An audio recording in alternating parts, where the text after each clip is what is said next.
5 रियाल अगर आप देखें तो सऊदी अरब में जो लोग हैं वो हर चीज़ जो है वो 5 रियाल के नाम से वो ले लेते हैं। तो ये आइडिया हमारा ऐसा था कि हम चाहते थे कि इससे हमारी पाकिस्तान की और सऊदी गवर्नमेंट की एक मोहब्बत भी बढ़ेगी।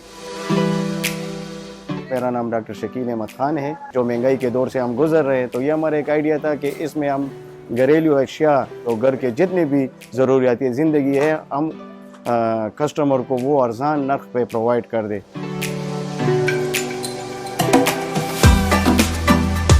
मैं अहले पेशावर के लिए ये एक बहुत बड़ा एक ज़बरदस्त आइडिया है हमारा, और मैं अहले पेशावर को ये बताना चाहता हूँ कि आप 5 riyal mart Tipu Sultan road Peshawar cantt में आ जाएं और आप लोगों को यहाँ पे घर की तमाम अशिया जो ज़रूरियात ज़िंदगी है वो आपको 150 रुपये में मिलेंगे इंशाल्लाह।